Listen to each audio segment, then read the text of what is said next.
Hey guys, magandang hapon. Ara nga pala ang aking ginawang DIY blender ng anilyo. Yan, hindi ko pala naikakapit.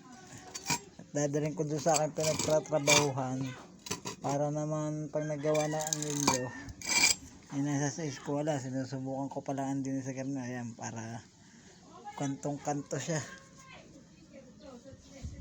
Yan. Yung nga palang aking dating ganito na isa ay nandoon sa Kuya Ruel. Hindi ko na rin nakuha. Ginagamit daw niya. Ere, gumawa na lang ulit ako ng bagaw. Yung bearing ay galing doon sa aking pinagtatrabahuhan. Nagpalit ng bearing yung sa nasirang sa mixer. Yan. Akin na lang hiningi. Aking naaluglaan ng kaunti pero okay naman, maganda naman pang bendang anilyo. Para pagka ang gagamitin nyo ay tubo, nabubusagsagan tubo.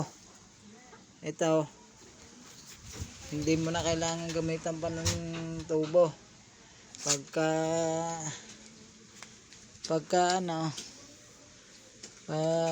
itama mong bakal mo dito, bawa ito, dilikay mo na lang siyang ganyan. Yan. Tapos kung anong sukat ng anilyo mo, ay di maguguhit ka na lang dito. Halimbawa ito ay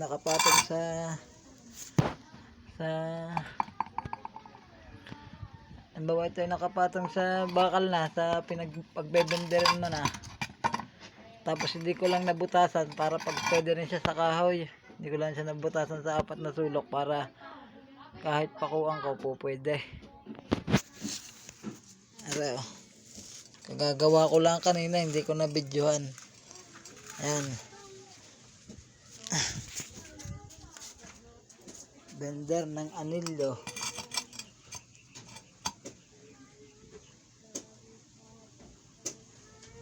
Wala lang ako bakal na para mapakita ko sa inyo.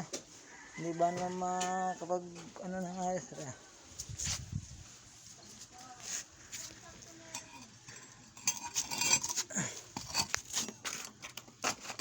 Ayan guys, pag sinalpak mo dito yung bakal, pwede mo sa mulato tinagayon.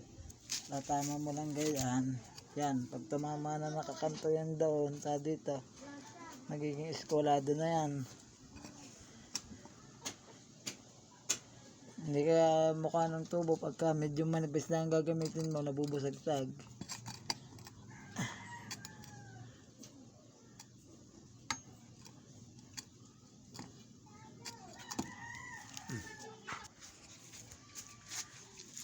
Pag ginagamit na, pakikita ko na sa inyo kung anong itsura nung hindi pa maikabit gawa, wala pa rin akong gawang pagpapatungan.